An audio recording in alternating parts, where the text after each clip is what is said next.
Assalamualaikum warahmatullahi wabarakatuh. Selamat datang di channel Kang Selamat. Kali ini Kang Selamat akan membawakan kisah yang berjudul KKN di Hutan Wingit.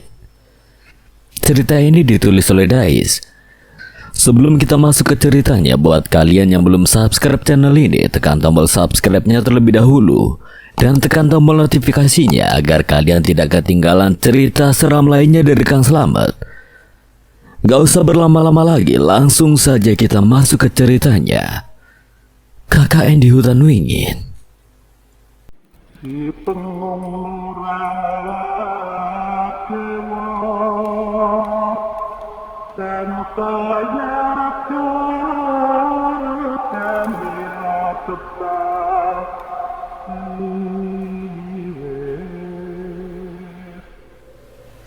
Mana mungkin menyeberang lautan? Yang kami tahu, kami melewati hutan sepanjang 10 km kira-kira, hingga sampai di Tanah Lapang, akhir jalan aspal yang menuju pemukiman desa Rawalumpur. Oh, kalian berasal dari desa terpencil di sebelah sana. Ya, aku tahu tempat itu memang kurang teknologi. Makanya kalian datang ke sini untuk menyewa kendaraan buat pergi menuju kota Bandung ya. Apa boleh tahu memang kami berada di mana ya Pak? Sampai Bapak berkata harus menyeberang laut segala. Loh, kalian benar-benar tidak tahu. Ini kan Saronjadi. Saronjadi? Mereka semua kebingungan bahwasanya mereka sama sekali tidak tahu kota tersebut berlokasi di mana. Jadi gimana? Atau kemahalan harga sewanya? Atau karena mobilnya ukuran kursi yang tidak berkapasitas banyak? Kalian berdelapan mungkin Toyota Velfire yang lebih lega. Rido merasakan jika tempat yang mereka datangi itu bukan kota biasa. Banyak keanehan yang terjadi. Sebaiknya kita pulang saja. Ucapan Rido membuat semua dari mereka keheranan dengan sifat Rido yang mendadak aneh, lalu memaksa Rido untuk melanjutkan sewa tersebut. Tapi Rido menyarankan sebaiknya mereka meninggalkan tempat tersebut. Jika kecewa terhadap Rido meyakinkan mereka semua jika yang mereka semua alami merupakan sesuatu yang lain. Hingga tawar-menawar itu dibatalkan, Rido dan yang lainnya pun memutuskan kembali ke pemukiman desa Rawalumpur. Mereka menuju jalan setapak yang berada dalam hutan selama 1 km dan kembali menuju hunian. Namun sungguh disayangkan mereka tersadar jika Cika tidak berada bersama mereka. Semua panik, para sahabatnya yang berada di hunian mendadak panas dingin. Rido, Samuel, Dion, Bastian, Aaron kembali ke tempat tadi untuk menemukan Cika dan juga Nino yang ikut. Para mahasiswa kebingungan dan menunggu di sana. Rido dan lainnya kembali memasuki pasar. Mereka mencari-cari Cika di sekeliling. Dan kembali Rido menuju garasi tempat persewaan mobil tadi. Dia bertanya apakah sahabatnya itu ke sini kembali. Dan sang pemilik garasi itu mengatakan jika salah satu temannya itu menyewa salah satu mobil Pajero Sport untuk diantar menuju pelabuhan. Antar jemput dengan harga sewa sebesar Rp350.000. Rido bertanya, kapan kira-kira Cika bisa kembali? Sang pemilik mengatakan jika sahabatnya kembali lagi, dia harus menelpon nomor sang pemilik untuk menjemputnya kembali secara gratis. Yang pasti sang penyewa mobil tidak tahu kapan Cika benar-benar kembali, kemungkinan setelah berhasil sampai Bandung. Dengan kecewa, semua memutuskan kembali menuju hunian. Di sana mereka masih bingung apakah Cika benar-benar pergi ke Bandung. Dan berharap pula semoga Cika akan kembali bersama bantuan untuk menyelamatkan mereka semua. Cika menaiki mobil Pajero Sport menuju pelabuhan. Sang sopir yang tampan terus melirik Cika. Begitupun Cika melirik spion yang berada di dalam mobil. Matanya nampak indah dan membuat hatinya seakan luluh.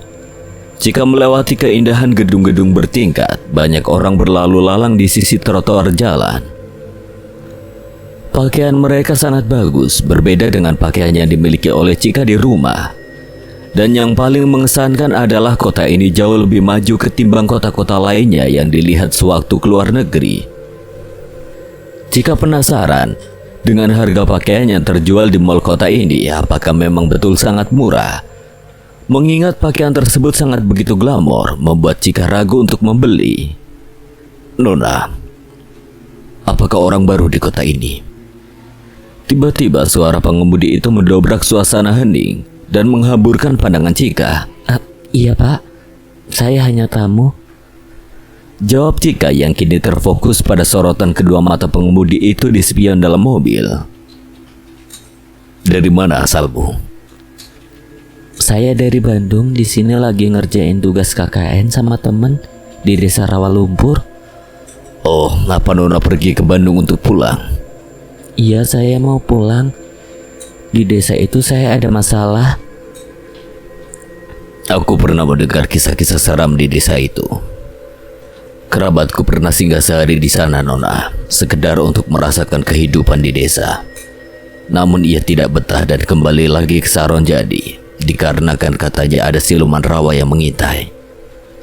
Mendengar hal tersebut, Cika merasakan kengerian. Cika berlangsung membuka pembicaraan kembali setelah keheningan dirasakan. Kenapa pemilik garasi itu menyewakan pajironnya? Di kota ini, wali kota menyetujui berapapun kami semua mempunyai mobil pribadi. Apalagi harganya begitu murah meriah. Kau punya mobil? Maksudku memastikan jika semua barang di sini murah.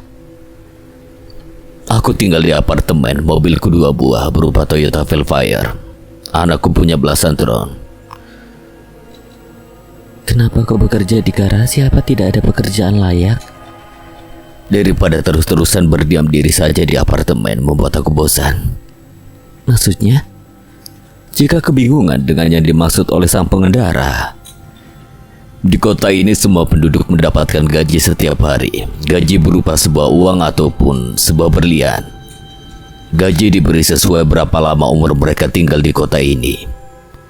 Misalkan Nona hari ini tinggal di sini. Semua data terkirim dan tanpa melakukan pekerjaan apapun, Nona sudah bisa mendapatkan uang dari pemerintah dan itu dibayar oleh wali kota tanpa pinjaman, melainkan secara cuma-cuma. Aku bekerja karena merasa sangat bosan di apartemen. Apalagi bosku itu memberi gaji yang lumayan besar, jadi bisa menambah penghasilan serta kekayaanku. Apa di sini ada kantor? Pekerjaan bisa dilakukan sesuai umur. Yang kerja di kantor dibolehkan jika memenuhi syarat berumur 80 hingga 150 tahun. 150 tahun? Iya Nona. Tapi penduduk di sini masih segar bugar dan awet muda. Kalau kau umur berapa jika saya boleh tahu? Aku berumur 120 tahun. Setua itukah dirimu? Kenapa tidak bekerja di kantor? Kau tahu, umurku dibilang masih remaja menurut yang berumur 200 tahun. Dan sungguh bekerja di kantor itu membosankan. Hanya duduk, mengetik, minum kopi, lembur, dan itu-itu saja. Jadi setelah dapat 4 bulan di kantor, aku memutuskan menganggur dan memilih pekerjaan ini. Ya karena seru bisa melihat-lihat pemandangan. Bisa seperti itu? Bebas karena pekerjaan sebagai supir itu dilakukan oleh siapa saja, bahkan yang berumur 500 tahun ke atas sekalipun. Tidak pandang umur. Jika memperhatikan jika pria itu seperti berumur 30 tahun dalam pandangannya. Apa aku berada di masa depan saat ini sehingga semua kurasa nampak aneh di sini? Memangnya Nona kelahiran tahun berapa sehingga nampak begitu keheranan? Baru kali ini loh aku menemukan seorang penumpang kebingungan seperti Nona. Aku lahir tahun 92. Astaga, kok begitu tua sekali? Pikir pengemudi itu adalah Cika lahir pada tahun ke-92. Iya, tahun 1992. Jelasnya membuat pengendara bernafas lega dan terpukau terhadap umur Cika. Kau seperti umur cucuku, tapi agaknya selisih 3 tahun kau lebih muda seperti umur bayi. Pria itu tampak terheran dan pria itu juga menyadari jika Cika berasal dari Bandung dan memang berbeda dari umur para penduduk sini. Kita masih berada di abad 21. Kau yakin? Sumpah Nona. Kau berumur 120 tahun, apa kau pernah hidup dalam penjajahan? Penjajahan? Penduduk mana yang menjajah negeri kita? Bukan penduduk, negara. Entahlah, aku tidak tahu selama aku lahir. Bahkan sejarah kami tidak mencatat adanya penjajahan. Jika sungguh semakin kebingungan dengan ucapan pria itu, sebenarnya dia berada di mana? Hei Pak. Iya Nona. Apakah toko pakaian di sini menjual pakaian dengan harga murah? Tentu Nona, jika Nona mau belanja, aku selaku supir siap menunggu atau bahkan siap membantu. Aku bahkan heran kenapa baju yang Nona pakai kelihatan begitu klasik. Jika tertawa dengan ketidaktahuan pria itu, apa tidak menambah uang transportasi? Sekali bayar awal, tetap tidak bertambah Nona. Jika terpukau dengan segala yang ada di kota ini, ia berharap satu saat bisa tinggal di sini dengan kehidupan glamor dan murah. Pak, tolong bawa aku ke mall paling besar dan bertingkah di kota ini. Aku tahu kemana kita akan pergi Nona. Nikmati perjalananmu, ucap sang pengendara dengan diiringi senyuman yang mempesona. Tunggu, apa pengejaanmu benar? Apa semua di sini menggunakan kalimat aku ketimbang saya? Bebas Nona, asal sopan. Pak supir, maaf jika aku bawel ya. Santai saja dan nikmati perjalanannya. Dan akhirnya sang pengendara membawa mobil menuju tempat yang akan ditujunya. Sedang di hunian, beberapa jam kemudian malam telah tiba. Sebagian berkumpul di saung melakukan doa bersama agar Chika dan Arumi yang kabur dapat ditemukan. Samuel pun berdoa agar kekasihnya itu bisa kembali dan sadar atas perbuatannya. Setelah acara berdoa bersama dengan keyakinan mereka masing-masing telah usai, mereka lalu memutuskan untuk segera masuk hunian. Sedangkan di saung hanya terdapat Rido, Aaron, Citra, dan Rara. Pikiran mereka sudah tercampur aduk oleh banyaknya kejadian aneh yang menimpa. Citra telah menerawang, ia yakin jika di tempat ini penuh misteri, mereka salah memilih desa dan tidak berhasil pula menemukan cara keluar desa. Hanya di pasar yang membingungkan membuat Rido tidak nyaman. Doh, apa yang kau lihat di pasar itu memang bukan yang sesungguhnya. Citra membuka percakapan. Aku pun merasa banyak hal ganjil di sana seperti Aaron dan yang lainnya membeli perhiasan mewah dengan harga murah. Terlihat salah satu jari Aaron mengenakan sebuah cincin dengan batu zamrud yang indah. Ia mengatakan jika itu memang asli. Mungkin esok aku akan menanyakan kepada kepala desa sebenarnya apa yang telah terjadi di pasar tersebut. Setelah kita mengunjungi dengan angka genap sampai Chika menghilang setelah Samuel tiba karena ganjil. Cetus Rido merunduk turut prihatin karena setelah kematian Jeffrey, ia yakin bertanggung jawab atas semua para sahabatnya. Apa benar kalau kita salah tempat? Gak mungkin, aku mau pulang. Tiba-tiba Rara menangis setelah mengatakan hal tersebut. Citra menjelaskan agar supaya Rara jangan berpikiran macam-macam, tetapi berpikiran positif. Kita pulang setelah semua sudah selesai berada di sini ya. Dan kita akan keluar bagaimanapun caranya nanti. Setelah berhasil pulang, kita kembali membawa keluarga Jeffrey dan Berisia ke sini. Juga bantuan pangan untuk penduduk di sini. Loh, Samuel pun tidak bisa menemukan jalan raya. Cetus Aaron membuat Rido terdiam dan sangat begitu memutarkan otaknya. Ya Allah. Karena waktu telah larut malam, mereka kembali menuju hunian untuk istirahat. Di sisi lain, Rido masih kebingungan menemukan jalan keluar. Semoga secepatnya mereka bisa keluar dari desa yang mulai aneh ini. Jika telah menikmati kemewahannya ada di kota Saronjani itu, ia keluar dari mal besar menggunakan lift bawah lantai untuk menuju ruang bagasi khusus parkir kendaraan. bersama sang supir yang membantu membawa begitu banyak tas serta paperback mewah yang berisi pakaian yang telah dibeli oleh Chika. Chika pun tidak ketinggalan mengenakan pakaian glamor yang dibelinya barusan. Serta tidak lupa ia melakukan jasa make up ulang yang tersedia di dalam mall, membuat ia jauh lebih cantik dan anggun dari sebelumnya. Sang supir terkadang sangat begitu canggung melihat gadis muda yang menjadi penumpangnya itu. Ketika berhasil merubah fashionnya yang sangat berbeda dari sebelumnya, keadaan di sana sudah sangat larut malam dan selama itu pula Chika menikmati waktu bebasnya untuk berbelanja. Tak disangka pula ketika membeli pakaian di sana, Chika mendapatkan hadiah uang tunai yang begitu fantastis, diberikan untuknya sebagai pelanggan baru. Walau terlihat sudah larut malam, namun keadaan di kota sana masih terlihat sangat ramai sekali. Tujuan Chika berikutnya menuju pelabuhan untuk menyewa kapal feri. Ia tidak sabar untuk segera pulang ke Bandung dan memberitahukan kepada keluarganya bahwa kota Sarojani begitu mengasyikkan. Keesokan harinya, Rido dan Citra berencana segera bergegas dari hunian untuk menuju rumah kepala desa bersama.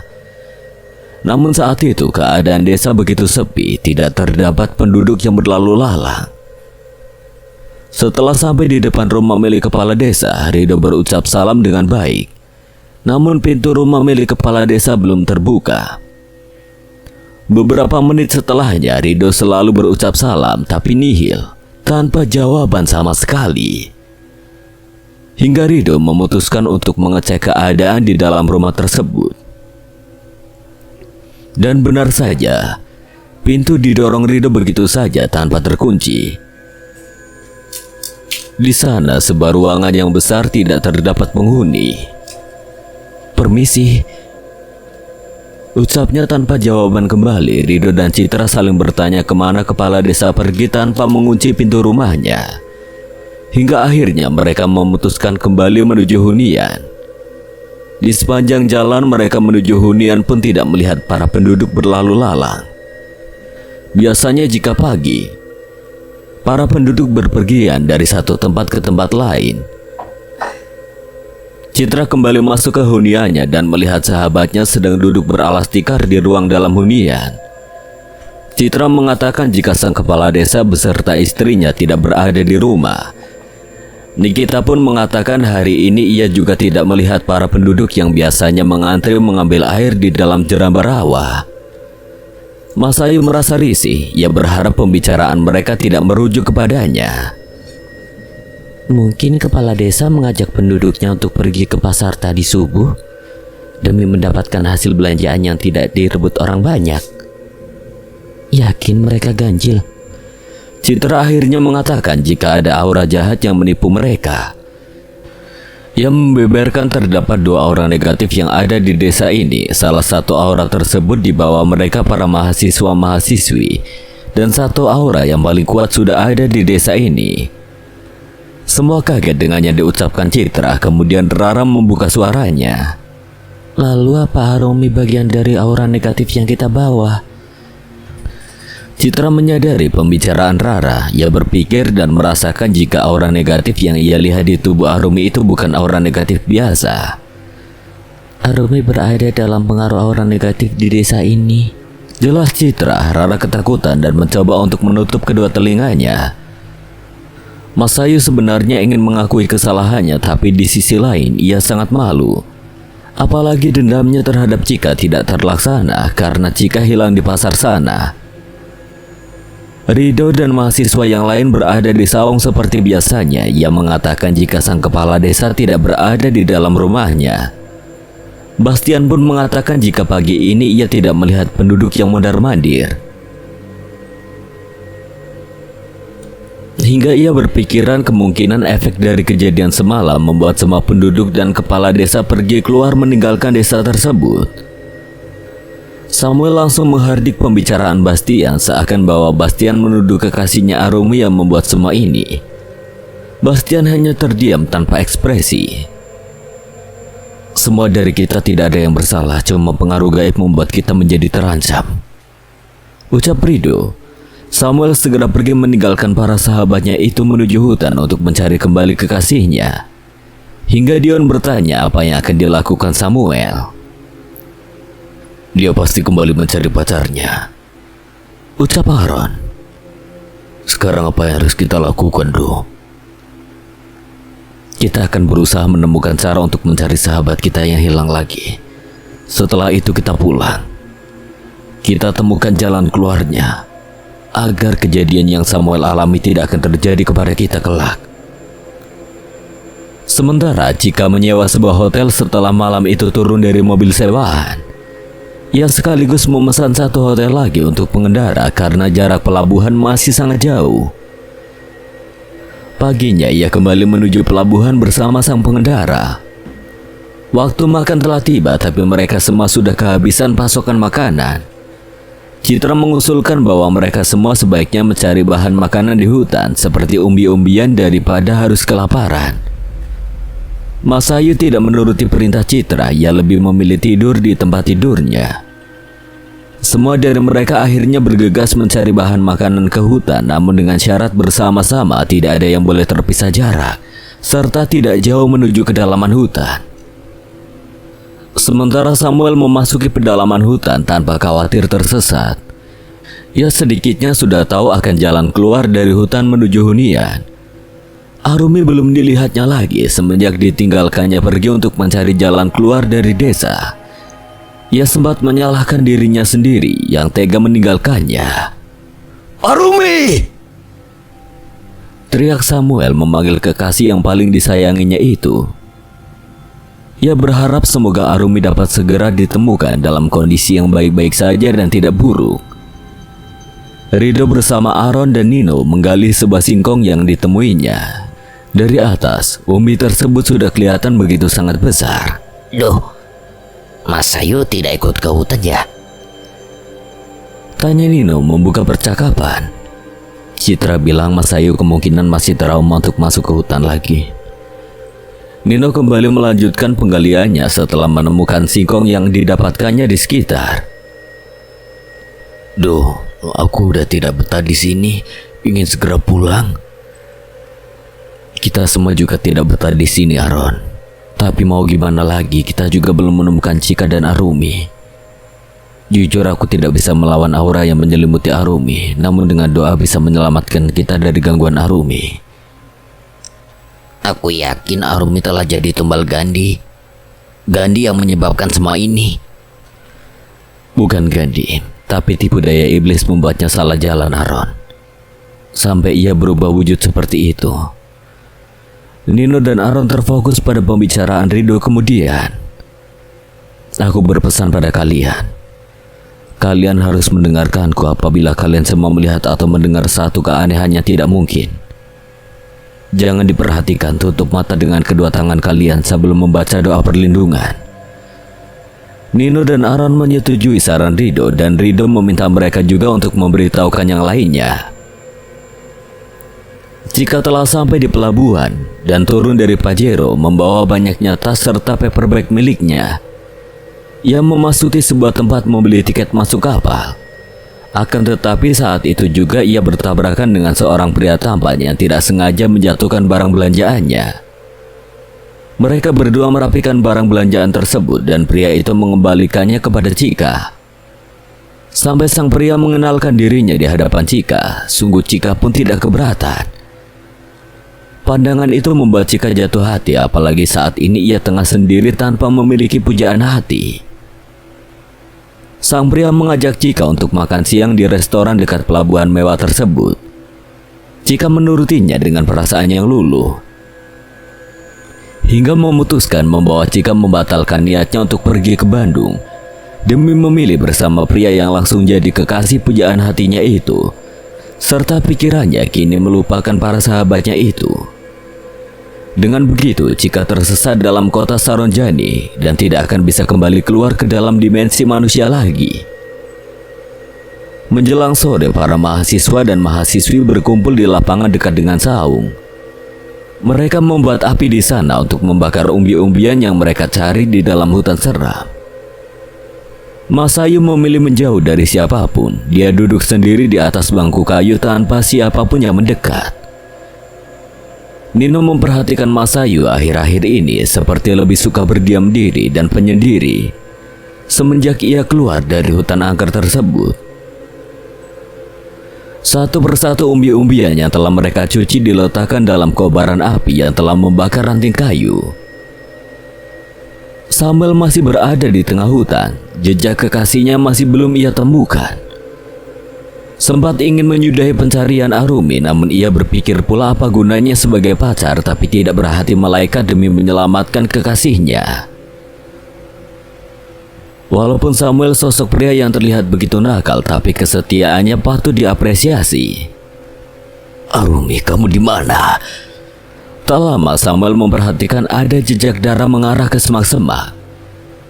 Darah itu masih baru dan bau amis tercium menyeruak disertai aroma tidak sedap. Rasa curiga muncul dalam benaknya. Ia penasaran tentunya. Berharap ini bukan peristiwa yang membuatnya kecewa.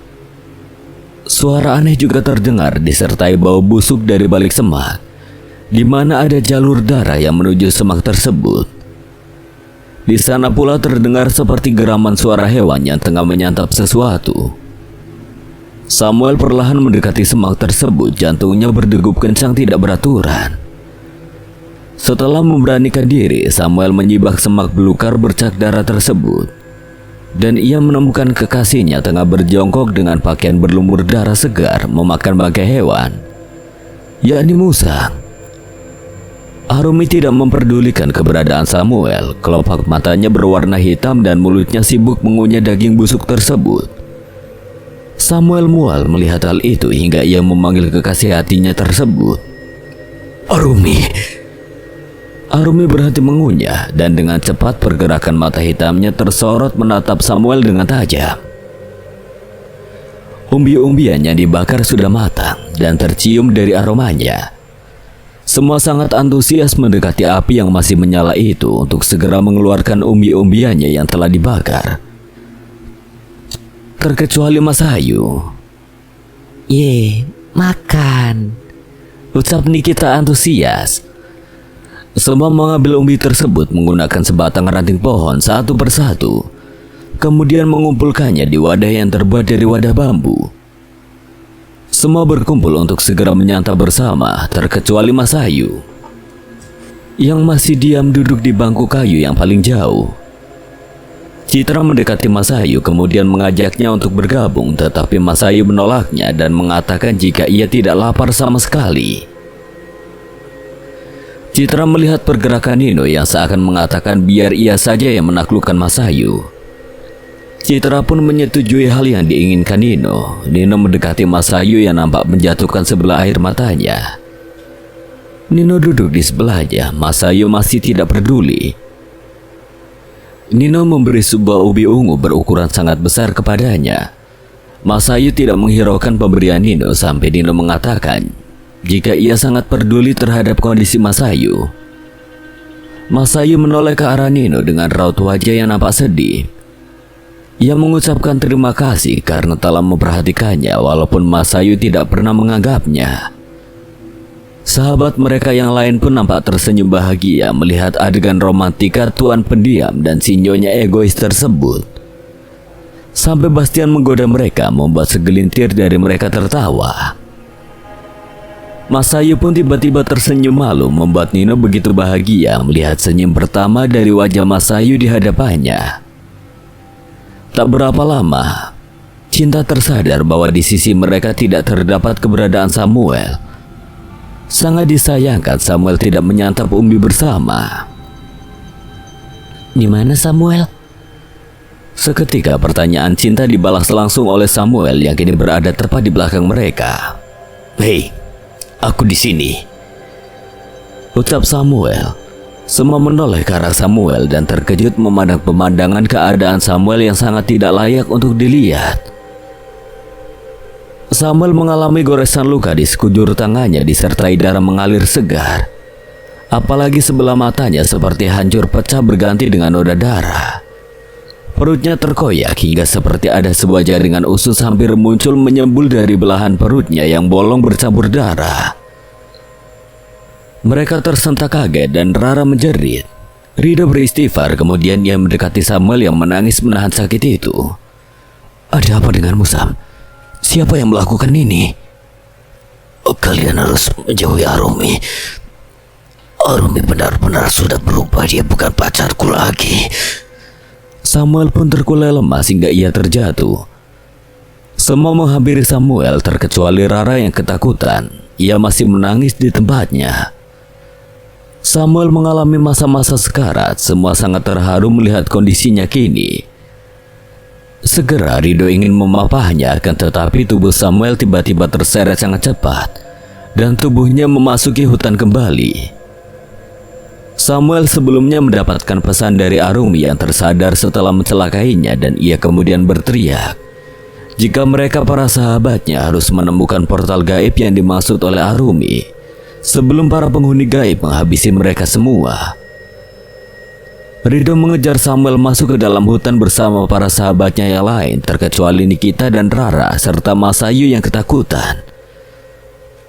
Mereka berlari mempercepat langkahnya untuk menarik tubuh Samuel kembali, yang tiba-tiba terseret sangat jauh, dan tubuhnya yang membentur banyak pohon-pohon seakan mencoba melenyapkan nyawanya.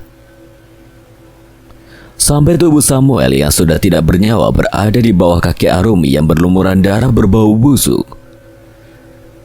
Rido dan yang lainnya berhenti di depannya dengan jarak yang agak jauh dari Arumi. Arumi menatap seram mereka dengan tatapan tajamnya, apalagi kelopak matanya menghitam. Teman-teman, tutup mata. Berdoa lalu kembali ke belakang. Kita lari menghindari Arumi.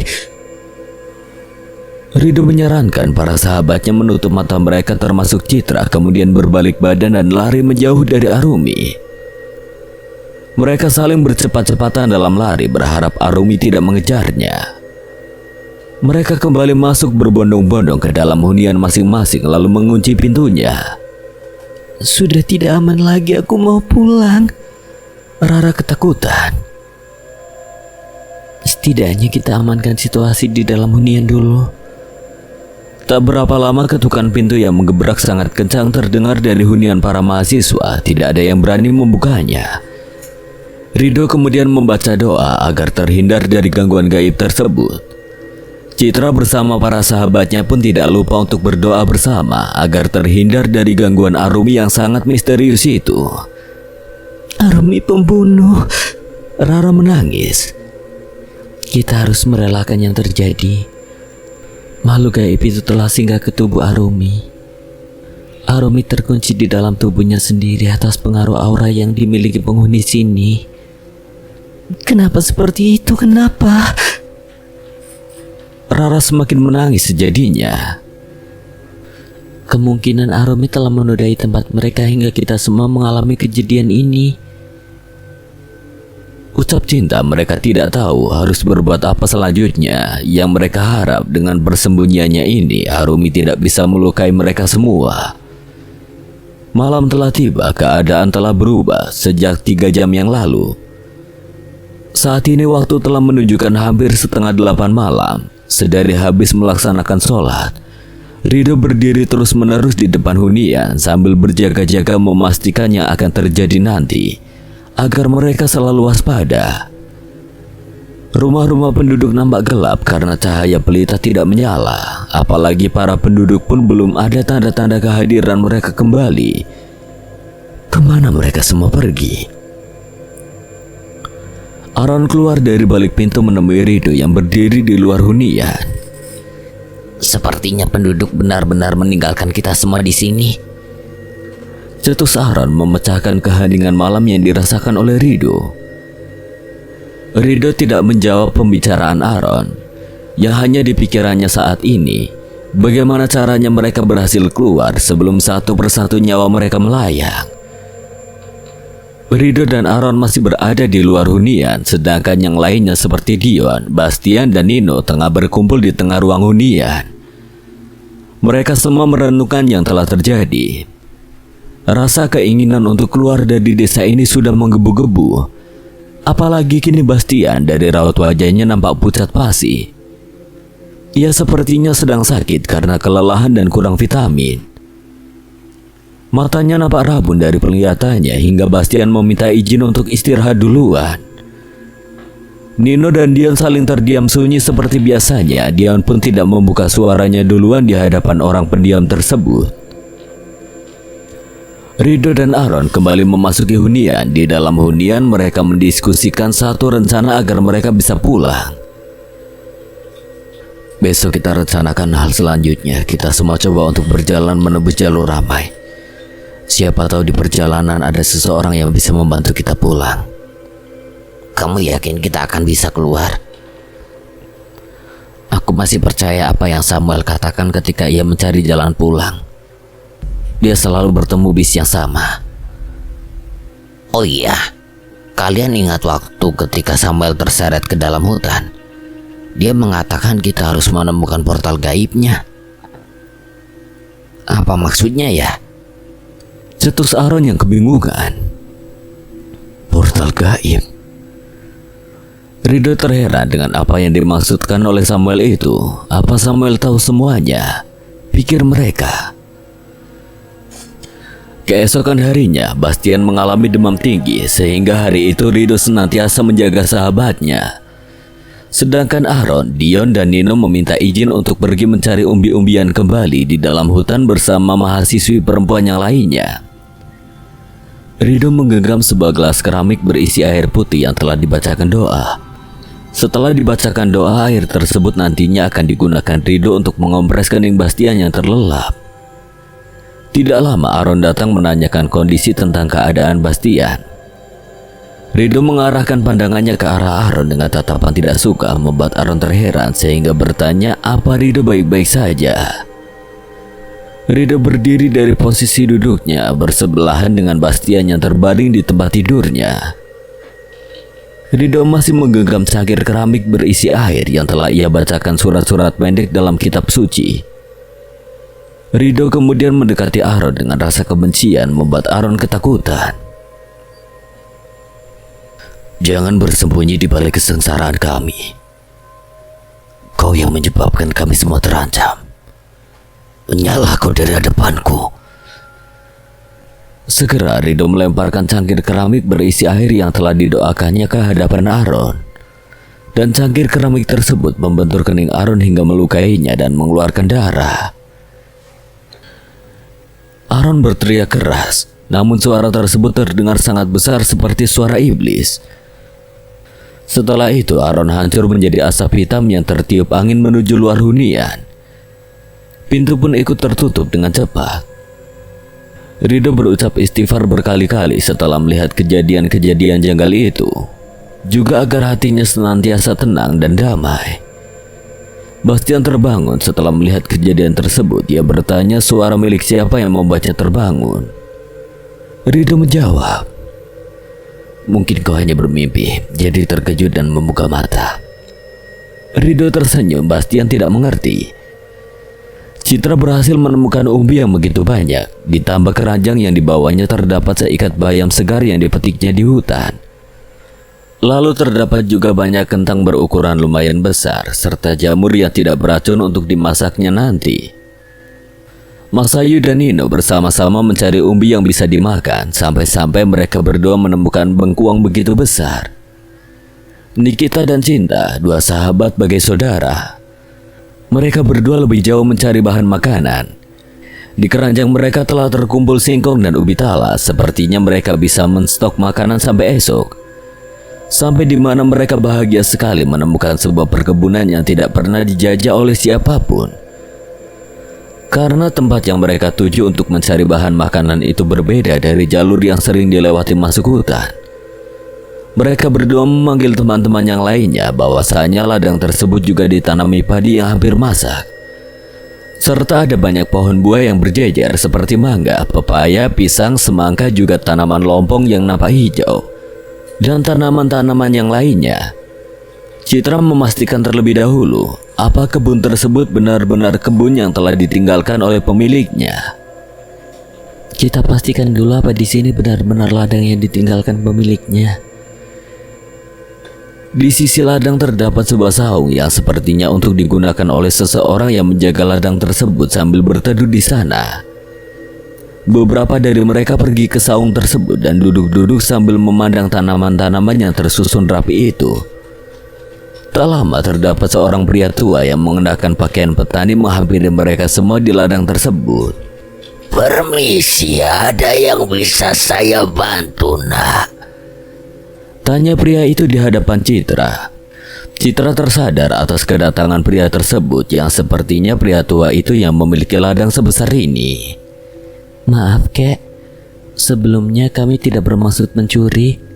Ucap Citra menjelaskan agar pria itu mempercayainya. Pria itu mengangguk mengerti. Kalian dari mana? Kami habis nyari umbi-umbian kek di dalam hutan seram. Hutan seram? Kalian semua tinggal di dalam hutan seram? Kami sedang melaksanakan proyek kerja kuliah kek di desa Rawalumpur. Kakek tersebut kebingungan dengan apa yang disampaikan oleh Citra. Setahu saya sepertinya tidak ada desa di hutan seram. Tepat di dekat rawa sana kek. Citra menunjukkan arah menuju rawa. Di situ ada desa yang penduduknya lumayan banyak dan mereka sangat ramah menerima kedatangan kami dari Bandung untuk melaksanakan program proyek kerja KKN. Jauh sekali, nak, kalian dari Bandung. Lalu bagaimana proyek kerja kalian? Apakah berjalan lancar? Tanya pria itu membuat semua merasakan kesedihan. Semua berjalan dengan baik kek. Jawab Cinta. Citra menatap Cinta nampak sedih. Karena bagaimanapun urusan mereka bukan urusan orang lain. Urusannya saat ini mereka alami. Harus mereka selesaikan sendiri tanpa melibatkan orang lain. Pria itu menawarkan mereka untuk memetik buah ataupun memetik beberapa sayuran untuk dibawa pulang ke hunian secara gratis.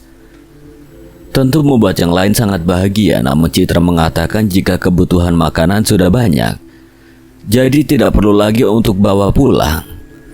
Dan beralasan takut tidak termakan. Sang kakek memahami perkataan Citra dan kakek tersebut mengatakan jika mereka membutuhkan makanan, mereka datang langsung saja ke kebun kalau kakek tersebut tidak ada. Citra mengatakan jika hal itu sangat tidak sopan sekali karena mengambil barang milik orang lain tanpa seizin dari pemiliknya.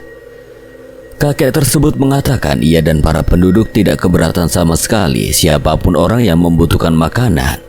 Ia boleh dan diizinkan mengambil. Terima kasih banyak ya atas kepedulian kakek terhadap kami semua.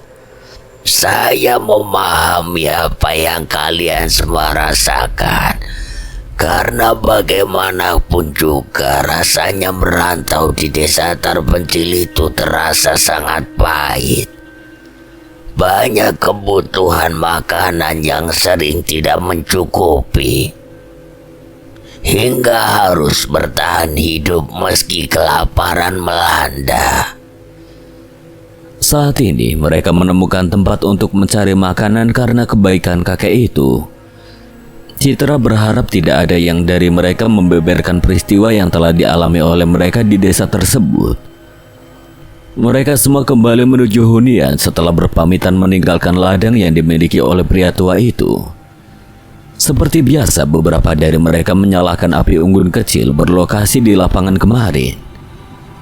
Kayu-kayu tersebut dapat mereka temui di sisi lapangan di mana pohon-pohon menjatuhkan banyak ranting kecil. Aaron memasuki hunian sekedar memberitahukan Rido bahwasannya mereka telah selesai mencari makanan di hutan dan mengajak Rido serta Bastian untuk bergabung. Assalamualaikum. Salam Aaron kepada Rido ketika ia memasuki bilik kamar Bastian. Rido dan Bastian menjawab salam yang diucapkan Aaron. Kita udah siapin api buat bakar makanannya. Ayo kita gabung ke lapangan. Bastian yang merasakan masih pusing memutuskan bahwa dirinya tidak bisa ikut berkumpul dahulu untuk memasak makanan.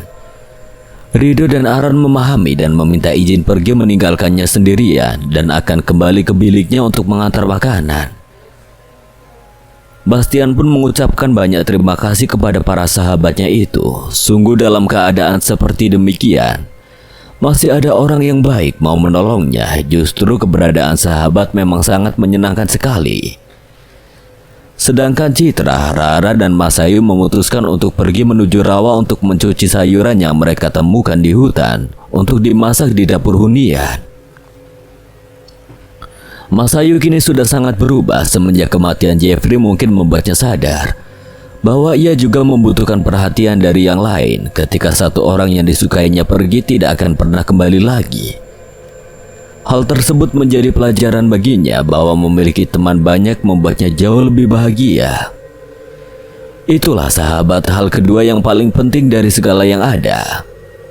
Setibanya di Jerambah, Citra menatap sekelilingnya. Ia masih agak was-was.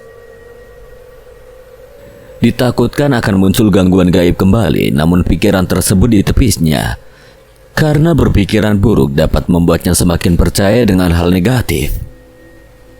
Citra, maafin semua kesalahanku ya apabila ada yang bikin kamu sakit hati. Ucap Masayu membuat Rara menatap kaget terhadap Masayu. Citra tersenyum bahagia sambil berkata, semua kesalahan yang kamu buat itu gak berarti bagi aku yuk. Kamu tetaplah sahabat yang selalu menemaniku dan menemani yang lain. Masayu tersenyum indah membuat Citra dan Rara bahagia. Mereka mencuci sayurannya dengan bersih pada sebuah ember. Setelah selesai, mereka berencana untuk segera memasaknya di hunian. Sepertinya pasokan beras kita masih ada beberapa liter lagi. Sepertinya cukup untuk kita bersepuluh. Citra nampak sedih, pasalnya mereka sudah kehilangan 6 orang sahabat KKN-nya. Masayu memeluk tubuh Citra dengan sebelah tangannya dan membantunya untuk tetap berjalan ke arah depan.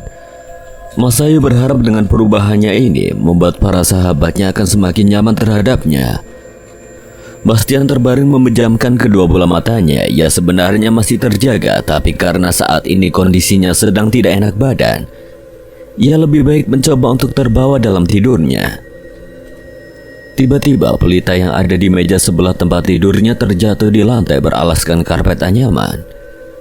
Bastian belum tersadar mendengar suara yang terjatuh itu.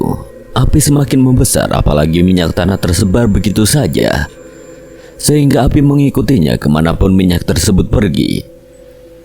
Bastian kini merasakan udara panas yang begitu menyiksa. Ia pikir itu perasaan kulitnya yang semakin panas akibat demam tinggi.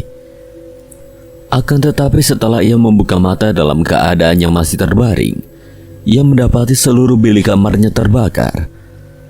Bastian ingin segera kabur, akan tetapi tubuhnya tidak dapat digerakkan untuk turun dari tempat tidur. Ia panik, apalagi bibirnya pun tidak dapat digerakkan dan suaranya pun hilang, membuat ia menangis ketakutan. Api dengan cepat membakar kaki tempat tidur Bastian. Bastian terus berusaha meronta-ronta sampai tubuhnya mampu untuk digerakkan. Tapi tetap saja ia sulit melakukannya. Sahabat yang lainnya berada di lapangan tengah asik bercanda saling tertawa. Begitupun juga Rido yang nampak bahagia tertawa bersama yang lain. Api sudah berada di atas tempat tidur dan telah melahap selimut. Juga hampir membakar pakaiannya dikenakan Bastian. Mata Bastian memperhatikan api yang mengganas tersebut tanpa henti. Dalam batinnya meneriaki para sahabatnya untuk segera menyelamatkan dirinya yang hampir naas. Dan tidak sengaja, Bastian melihat seorang wanita yang ternyata Arumi tengah terbakar api dengan dihiasi senyuman dalam bilik kamar. Ia menatap Bastian dengan kulit yang mengelupas akibat lahapan api. Bastian semakin terkejut menatap Arumi. Air matanya semakin jatuh tidak tentu arah dikarenakan kepalanya bergerak dari sisi yang berbeda. Namun tangan Bastian seperti terikat di tempat tidur itu bersama dengan kaki dan sekujur badannya. Tak lama api melahap sisi pakaian dan celana yang dikenakan Bastian. Citra, Rara, dan Masayu kembali dari rawa. Mereka memperhatikan para sahabatnya sedang tertawa bahagia di lapangan sana. Namun Rara kemudian mengetahui bahwasanya ada kepulan asap tebal yang berada di atap hunian para mahasiswa laki-laki. Ia pun berteriak menjerit, membuat Citra bertanya ada apa dengannya. Rara menunjukkan bahwa api sudah membakar atap milik hunian sahabatnya. Citra berlari membuang sayuran yang berada di keranjangnya. Ia berlari ke arah depan hunian. Para sahabatnya yang berada di lapangan tersadar ketika suara Rara menjerit. Ridho segera masuk ke dalam hunian untuk menyelamatkan Bastian yang masih berada di sana. Ridho sempat dilarang Citra, tapi ia mengatakan bahwa Bastian masih berada di dalam. Ridho memasuki hunian, melihat seluruh ruangan hampir terbakar. Ia menuju bilik kamar Bastian yang semua sudah terlahap api. Akan tetapi Bastian menghilang dari tempat tidurnya. Kemana Bastian pergi? Api begitu cepat membakar seluruh isi hunian, termasuk pakaian di lemari mereka masing-masing. Ridho memutuskan meninggalkan hunian dan keluar. Di sana ia menyesal tidak dapat menemukan Bastian, sampai kemudian Bastian memanggilnya dari arah belakang dengan pakaiannya terbakar. "Ridho, aku di sini." Semua tertuju kepada Bastian. Api melahap cepat hunian tersebut. Mereka pun tidak memiliki cara untuk menghentikan api. Ember-ember di luar hunian pun ikut terlahap api. Jangankan ember, peralatan segalanya terlahap api yang mengganas. Rara menangisi kejadian itu, yang lainnya meratapi kesedihan. Ridho menanyakan kondisi Bastian karena nampaknya Bastian terlihat berantakan sekali. Ditakutkan Bastian mengalami luka bakar yang cukup serius. Tapi Bastian mengatakan jika dirinya baik-baik saja. 3 jam berlalu, tepatnya di sore hari. Api telah padam, kayu serta benda yang terbakar telah menjadi abu serta arang yang amat hitam. Ridho dan Aaron mencari barang-barang di sana yang masih utuh. Hampir semuanya sudah terbumi hanguskan. Ridho menyesali hal itu, hancur segala-galanya. Citra menghampiri mereka dan mengajaknya untuk makan bersama di lapangan. Ridho, Aaron, kita makan bersama dulu ya.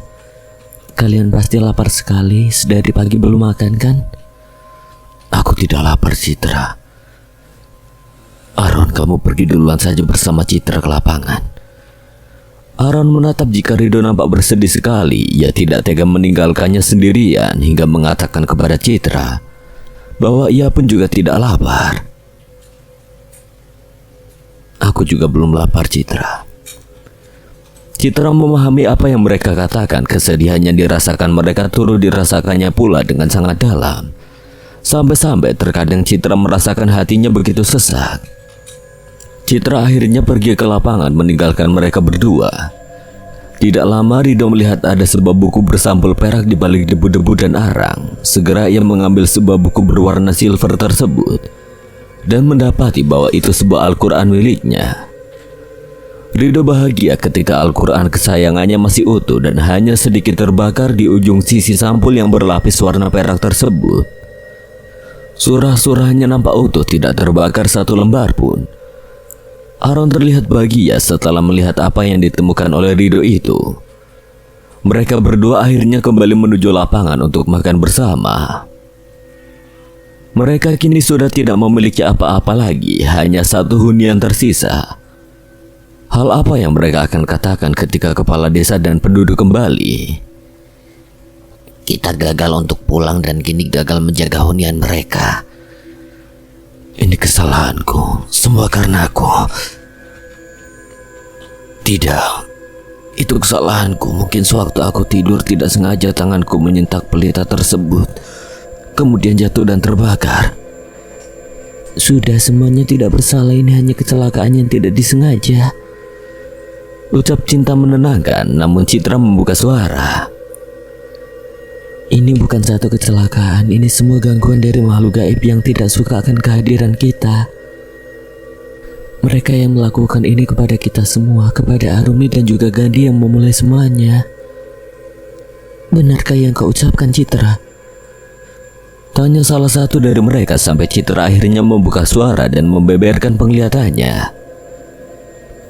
Ini berdasarkan penglihatan mata batinku. Setelah kita turun dari bis satu persatu dan menuju warung kecil itu, Gandhi pergi masuk ke dalam hutan dan kita semua tidak ada yang sadar. Karena tujuan KKN baginya itu bisa melakukan ritual ilmunya dengan tenang. Sampai beberapa saat Gandhi kembali lagi bersama kita menunggu saat sore tiba. Kita memasuki desa ini sejauh 2 kilometer. Masuk melewati hutan yang teduh dan mencekam dengan sangat lelah. Sampai di mana kita menemukan hunian ini, para penduduk, kepala desa dan rawa. Apa kalian tidak merasa heran mengapa menuju desa ini dari tanah lapang di dekat warung itu sejauh 2 km? Biasanya jarak antara jalan utama dengan jarak pedesaan itu sangat dekat. Semua nampak kebingungan serta sedikit demi sedikit mulai mengerti dengan apa yang Citra katakan. Citra melanjutkan pembicaraannya. Pohon asam di tanah lapang yang gersang. Jika kalian perhatikan, pohon asam itu nampak layu dan jarang sekali daun atau buahnya. Biasa saja seperti pohon asam pada umumnya, namun Samuel yang pernah melihatnya lagi. Pohon itu tumbuh subur dan lebat serta banyak buahnya. Padahal kondisi tanah sangatlah kering. Tidak mungkin pohon asam dapat tumbuh berbuah lebat di keadaan kemarau. Samuel juga mengatakan bahwa warung dan saungnya sudah tidak ada lagi di sana. Hanya menyisakan tanah kosong. Di sisi lain, mengapa penghuni rawa meneror? Dikarenakan Arumi mengotori rawa bersama Samuel, melakukan hal yang dilarang di rawa itu. Pada satu malam ketika kita semua terlelap tidur, mereka keluar bersama berjalan pelan dan menuju rawa. Maka tidak heran jika sekarang tubuh Arumi digunakan oleh makhluk gaib itu dan meneror kita semua, menyesatkan kita semua. Aura yang dibawa Gandhi tidak membuat penunggu rawa marah, tapi hanya terusik saja tanpa saling berperang. Karena tujuan mereka satu, untuk menyesatkan manusia. Berbagai macam hal yang kita alami itu tipu daya dari aura negatif itu, sampai sahabat kita menjadi tumbalnya. Tapi aku masih bingung dengan yang diucapkan oleh Samuel tentang portal gaib itu. Kau tahu kan maksudnya? Tanya Dion terhadap Citra, sehingga Citra terkejut sendiri menemukan bukti yang sebenarnya. Ia mengeluarkan air mata hingga semua sahabatnya terheran. Kejadian ini tidak ada sangkut pautnya dengan hal ataupun peristiwa. Keanehan yang terjadi pada pohon asam itu aku sudah tahu jawabannya sekarang. Pohon asam itu berbuah karena ada sumber energi cadangan yang tidak terlihat. Begitupun desa ini selalu kita lihat. Kita sebagai cadangan tumbal penghuni rawa itu yang kemudian bersekongkol dengan makhluk yang bercengkrama dengan kita. Padahal desa ini sebenarnya tidak ada. Kita ditipu oleh mereka dan mereka mencoba membuat hal yang tidak nyata menjadi nyata dengan kehadiran kita di sini. Pohon asam itu berbuah lebat karena kita bahan makanannya, dan pohon asam itu portal gaibnya. Selesai Citra mengatakan itu, ia menangis sejadinya. Para sahabatnya yang sudah paham yang telah diucapkan Citra dengan sangat jelas. Jalur kecil menuju pasar swalayan yang dikatakan oleh kepala desa itu merupakan pintu masuk ke dimensi dunia berbeda, dunia gaib. Jika hilang di sana dan kita tidak menemukannya lagi karena langgaran mengunjungi dengan jumlah genap. Kepala desa yang mengatakan itu merupakan makhluk gaib yang diusir dari dimensi itu karena satu kesalahan dan lalu mengutuknya bersama penduduk sini. Sehingga ia tahu betul jika masuk ke dimensi kota Saronjani harus berjumlah ganjil. Tahu kenapa tidak ada anak kecil di desa ini? Itu karena makhluk halus tersebut sangat sulit menyerupai anak kecil. Mereka lebih suka menjadi orang dewasa. Citra, berarti selama ini kita hidup berdampingan dengan makhluk halus? Tanya Aaron. Lebih tepatnya makhluk yang kini mendiami hutan yang diketuai oleh makhluk gaib penunggu rawa. Inilah mengapa hutan tersebut dinamakan hutan seram. Kalau mereka makhluk gaib, mengapa saat itu seorang ibu-ibu melarang para gadis memasuki hunian milik para lelaki? Makhluk gaib bisa meniru kebiasaan manusia cinta. Lalu kakek yang kemarin? Aku rasa kakek kemarin itu salah satu penduduk desa. Waktu itu ia mengatakan, jika ia dan para penduduk tidak keberatan sama sekali, siapapun orang yang membutuhkan makanan, ia boleh dan diizinkan mengambil di ladang itu. Dia penolong kita harus bertemu dengannya untuk meminta pertolongan. Citra merasakan yang diucapkannya itu benar. Jika kakek itu orang yang bisa membantunya nanti, kita harus menebang portal gaib itu agar kita tidak bisa tersesat untuk mencari jalan pulang. Dan tidak akan pernah lagi kembali ke desa gaib ini. 1 jam telah berlalu, mereka semua kebingungan harus dengan apa menebang pohon asam di sana. Sebab semua perkakas milik para penghuni gaib itu tiba-tiba hilang bagai ditelan bumi. Rido dan yang lainnya telah menggeledah setiap rumah para penghuni tersebut, namun setiap melihat ruangannya, tidak ditemukan perkakas apapun, bahkan barang apapun menghilang lenyap seperti penghuninya. Tidak ada yang tersisa, hanya sebuah ruang kosong belaka. Sedangkan hunian milik mahasiswa perempuan masih lengkap dengan barang-barangnya. Hingga Rido bertanya apakah ada perkakas seperti kapak di hunian perempuan. Citra tidak mengetahui apakah ada sebuah kapak berada di hunian tersebut. Ia kemudian mengizinkan Rido untuk mencari apa yang sedang dibutuhkannya di dalam hunian perempuan. Rido memasuki hunian perempuan. Ia segera menuju dapur untuk memastikan apakah ada barang berupa kapak yang tersembunyi di sana. Ia terus mencari hingga ke bilik kamar satu persatu. Memang tidak sopan, mengingat hal yang dicarinya jauh lebih penting sehingga ia mengabaikannya. Rido keluar tanpa menemukan apapun hingga ia berpikir kemungkinan meminjam kepada seorang kakek penjaga ladang. Rido menitipkan Al-Quran miliknya kepada Citra yang diambilnya kembali dari saung untuk disimpan di dalam tas milik Citra. Lalu menyuruh para mahasiswa perempuan untuk secepatnya membereskan pakaian mereka ke dalam tas, karena Rido berencana akan menitipkan sahabat perempuannya kepada kakek penjaga ladang untuk tinggal di desanya sementara, ketika ia nanti meminjam kapak. Setelah 5 sahabat perempuannya itu keluar dari hunian sambil membawa tas berisi pakaian, mereka langsung bergegas pergi masuk ke arah hutan menuju ladang pria tua kemarin. Setelah sampai di sana, mereka sudah melihat sang kakek menggenggam kapak tengah menatap mereka. Hal tersebut tentu membuat Rido berpikir bahwa itu keberuntungan. Tanpa harus meminjam, sang pria tua itu mengatakan jika kapak ini segera dibawa Rido secepatnya, membuat semua dari mereka terheran-heran atas pengetahuan pria tersebut. Kemungkinan pria tersebut orang sakti yang mampu mengetahui apa yang telah terjadi kepada mereka semua. Sahabatmu akan saya titipkan di desa. Kamu secepatnya tebang pohon itu, jangan lupa membaca bismillah, ucapnya, yang kemudian Rido berterima kasih kepada pria tersebut. Ia segera pergi menuju jalan utama melewati hutan kembali bersama Aaron, Dion, Bastian, dan Nino. Tiba-tiba langit nampak mendung disertai gemuruh, kemungkinan akan turun hujan lebat nanti. Mereka melewati perumahan penduduk dan melihat jika penduduk tersebut berubah menjadi mayat hidup berwajah seram yang berjalan lambat. Mereka bergegas cepat sebelum penduduk tersebut melihatnya dan mengejarnya.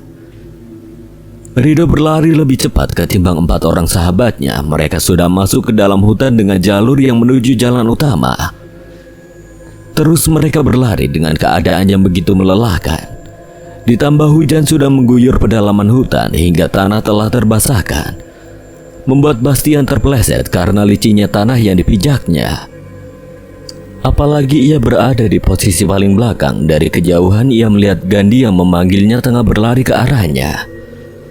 Hal tersebut justru membuat Bastian semakin ngeri, mengingat Gandhi penyebab semua hal tersebut terjadi. Bisa saja Gandhi datang untuk membunuhnya. Bastian kembali bangun untuk mengejar Rido dan yang lainnya. Disusul Gandhi yang mengejarnya dari belakang. Sekitar kurang lebih dari 15 menit dengan jarak lari cepat membuat Rido sampai di tanah lapang. Ia melihat pohon asam tersebut nampak layu dan sedikit berdaun. Buahnya pun sudah mengering di pohon dan juga di tanah yang gersang. Ia terheran mengapa pohon asam tersebut tiba-tiba berubah bentuk. Aaron, Dion, dan Nino telah sampai di belakang Rido. Mereka juga terkaget melihat pohon yang diceritakan tidak sama persis dengan aslinya. Tapi kemudian Rido mengatakan jika mereka semua telah dipengaruhi oleh iblis. Jadi mampu melihat hal yang berbeda, Rido akhirnya memutuskan untuk segera menebang pohon asam tersebut. Kapak meluncur tepat di bawah batang pohon. Terus-menerus Rido lakukan. Bastian sampai menemui mereka. Ia mengisi oksigennya kembali dengan begitu cepat. Setelah itu mengatakan jika Gandhi akan menemui mereka. Rido memberhentikan penebangan itu setelah mendengar apa yang Bastian katakan.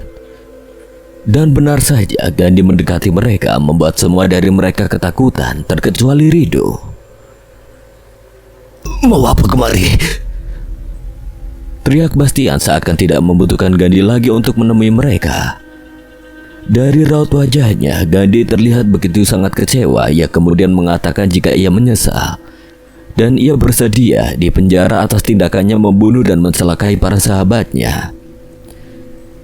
Dion yang merasa kesal itu mengatakan bila Gandhi tidak usah kembali lagi bersama mereka. Teman-teman, jangan takut padaku. Aku tidak akan menyakiti kalian lagi. Aku tidak membawa senjata apapun. Aku mau bertobat. Bastian sangat kecewa terhadap Gandhi. Ia bersumpah akan memenjarakan Gandhi ketika sampai di Bandung. Gandhi kali ini memang terlihat sangat kecewa. Ia mengharapkan belas kasihan para sahabatnya agar mau bersama kembali. Rido yang melihat hal tersebut nampak sangat iba hingga Rido mengizinkan Gandhi untuk kembali bersamanya, asal Gandhi mau bersungguh-sungguh untuk bertobat. Gandhi menyetujui ucapan Rido dan mereka menerima Gandhi kembali, walaupun nanti Gandhi akan dipenjara atas kasus pembunuhan terhadap sahabatnya sendiri. Dari kejauhan terlihat sekumpulan mayat hidup tengah menghampiri mereka. Bastian berteriak jika Rido segera mempercepat penebangan pohon asam tersebut agar supaya sekumpulan makhluk hidup tersebut bisa menghilang dari pandangan. Rido melanjutkan penebangan pohon setelah melihat mayat hidup begitu cepat menghampiri mereka. Nino dan Gandhi bersiap memukul mayat hidup tersebut ketika mereka menyerangnya. Bastian sangat panik. Lalu ia mencari-cari sebuah batu untuk disambitkannya ke arah mayat hidup tersebut yang terus-menerus semakin dekat. Setelah menemukan satu buah batu, segera Bastian menyambit salah satu mayat hidup tersebut. Batu yang disambitnya ternyata tidak sesuai harapan. Batu tersebut terpental kembali mengarah kepadanya dan batu tersebut berhasil membuat kepala Bastian berdarah. Bahkan ia pun jatuh pingsan, membuat Dion segera memindahkan tubuh Bastian menjauh, tapi nihil. Mayat hidup sudah mendekat dan menarik tubuh Dion untuk ikut bersama mereka. Dion melepaskan tubuh Bastian. Ia mencoba bertahan dengan menarik tangan Gandhi serta Aaron yang menahan pahanya pula. Rido semakin mempercepat pekerjaannya. Dion begitu sangat kesakitan, merasa kakinya mengalami kram lebih. Aaron berteriak bahwa Rido harus cepat memutuskan batang pohon asam tersebut. Mayat hidup semakin menjadi-jadi sampai tubuh Bastian yang jatuh pingsan ditarik perlahan. Melihat hal tersebut, Aaron meminta Gandhi menahan Dion dan ia menahan Bastian yang mulai ditarik. Rido terus mempercepat pekerjaan dengan peluh serta rasa lelah menjadi satu. Ia begitu kelelahan sampai nafasnya pun tidak beraturan. Namun ia tetap fokus tanpa putus istirahat. Rido, cepat, aku sudah gak kuat. Teriak Aaron yang menahan tubuh Bastian. Dion pun hampir lepas dari genggaman Gandhi, hingga pohon asam tersebut tumbang ke arah timur dan patah. Seketika mayat hidup tersebut menjerit lalu menghilang dari pandangan. Dion terjatuh di bawah Gandhi, kemudian Aaron tergeletak kelelahan sedangkan Rido duduk kelelahan di atas batang pohon asam yang telah tumbang. Gandhi mengangkat Dion yang terjatuh di bawah kakinya. Rido! Aaron kelelahan sambil memberi 2 jempol untuk Rido. Rido tersenyum bahagia.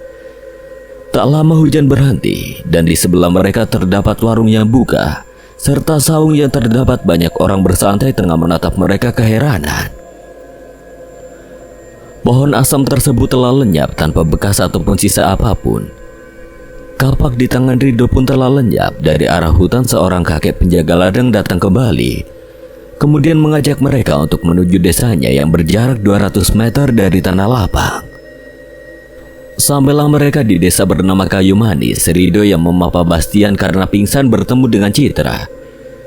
Citra pun sontak kaget dengan kehadiran Gandhi yang kembali bersamanya. Di sana pula orang-orang ramai menyaksikan mereka yang telah tersesat di dalam hutan. Bastian diistirahatkan di sebuah posyandu. Di sana ia mendapatkan perawatan yang mumpuni. Rido pun menjelaskan kepada para sahabatnya bahwa Gandhi akan mempertanggungjawabkan kesalahannya nanti. Desa itu tampak ramai penduduknya. Penduduknya pun sangat terharu melihat kondisi dari mereka, karena Citra telah menjelaskan kejadian yang mereka alami. Sampai Citra mengatakan, selama KKN mereka ternyata salah desa karena ulah Gandhi. Mereka tidak akan bisa ke hutan seram jika Gandhi tidak melakukan hal buruk di hutan tersebut. Citra juga mengatakan kakek yang mereka temui itu merupakan seorang ketua desa yang sangat dihormati. Kakek tersebut memiliki indera dan bisa mengetahui kejadian yang dialami mereka. Desa Kayu Manis merupakan sebuah desa dengan ramainya penduduk yang lokasinya pula dekat dengan hutan seram. Bahkan Citra mengatakan jika sang kepala desa menunggu kedatangan mereka melaksanakan KKN dengan diketuai oleh Jeffrey, namun tanggal yang dijanjikan dalam pikiran sang kepala desa itu dibatalkan. Setelah Rido bertemu dengan sang kepala desa, rupanya kepala desa tersebut sangat mirip wajahnya dengan yang mereka semua lihat di hutan seram. Tentu makhluk halus bisa saja menyerupai orang-orang tertentu. Pantas saja, sebagai ketua KKN, mendiang Jeffrey pun tidak merasakan aneh dengan desa yang salah tersebut, dikarenakan wajah bapak kepala desa tersebut memiliki kesamaan. Apalagi saat perjanjian tanggal masuk desa masa KKN di desa, Jeffrey hanya menemui sang kepala desa saja serta tidak mengingat posisi rumah dan nama desa tersebut. Sehari setelahnya, sang kepala desa menyewakan gratis 2 buah mobil miliknya untuk mengantar mereka pulang menuju Bandung. Sebelum pergi, mereka semua saling berpamitan kepada warga dan kepala desa, serta berterima kasih khusus kepada kakek yang menolongnya. Karena merasa kakek tersebut pahlawan mereka, Aaron memberikan sebuah cincin batu zamrud yang dibelinya di pasar goib Saronjani kepada kakek tersebut, dengan berkata bahwa kakek tersebut lebih pantas memiliki cincin yang dibelinya. Begitupun juga dengan Cinta, Dion, Bastian, serta Nikita memberikan cincin-cincin mereka sebagai rasa terima kasih serta penghargaan untuk beliau. Kakek tersebut sangat-sangat berterima kasih kepada mereka dan mendoakan mereka agar cepat sampai tujuan serta selamat dalam perjalanan. Mereka juga telah mengikhlaskan kematian serta kehilangan para sahabatnya yang kemungkinan mereka akan kembali lagi ke sisi hutan seram bersama keluarga para sahabatnya untuk berdoa nanti.